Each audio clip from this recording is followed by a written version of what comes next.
Encinas, you're the last one left.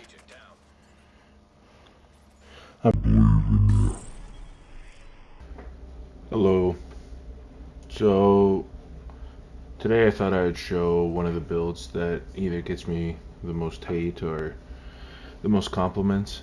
I've been working on it for a while. It doesn't really make sense on paper, but I am.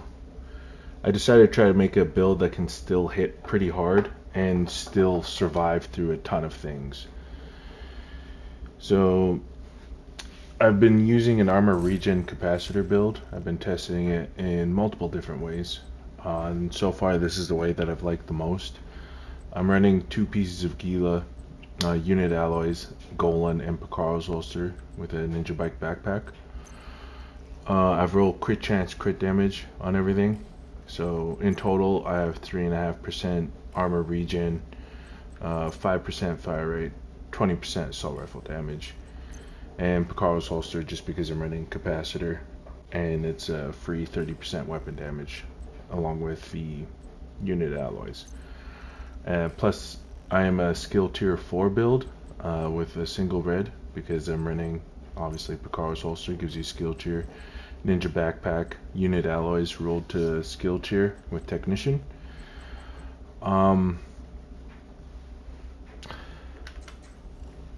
have 56% critical hit chance and 147 crit damage with 12% damage to armor. And I'm also rocking a solid 64k armor regen.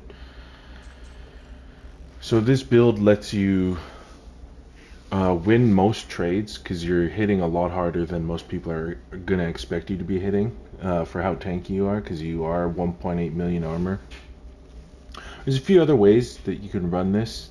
This is kind of just a blueprint, and this is the blueprint that fit me the most.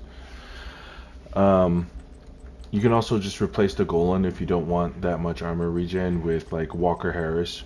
Walker Harris is a pretty good one to replace it with. I've also replaced it with Fenris for the extra reload speed. Another good one is Y'all, just for a little bit extra hazard protection and more weapon damage. Uh, but yeah, this build is a ton of fun. I run it with Defender Drone always because I get a PvP damage reduction of 39%, and that increases your effective health by a ton just having this up, like pretty much 40% damage reduction. The other skill doesn't matter as much. I just like running Firebomb Sticky. It doesn't do a ton of damage, but it also buys you the time to out trade like armor regen builds and stuff like that because they can't aim back at you when you're running it. But another good one to run is the Stinger Hive. Stinger Hive will bleed people, make them move slower, and all that kind of stuff. And it's just really handy. And when you build up your capacitor stacks, it actually can do some serious damage when you're at full stacks, because extra 60% skill damage on top of that is kind of crazy. But yeah, the whole reason this build works is just because you're far tankier than most other builds, and you do a fair amount of damage with the capacitor.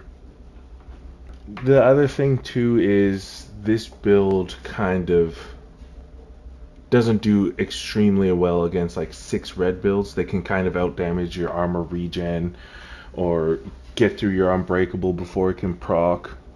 Shotgun builds are kind of your biggest nemesis. But if nobody's one-shotting you and you can get your unbreakable proc off, you can usually out-trade them, but it just depends on how much damage they're hitting you with, right? That's when like the defender drone comes in handy when you're going against builds like that. But they'll still shred you fast enough because you are just an armor regen. But hopefully you can win the trade.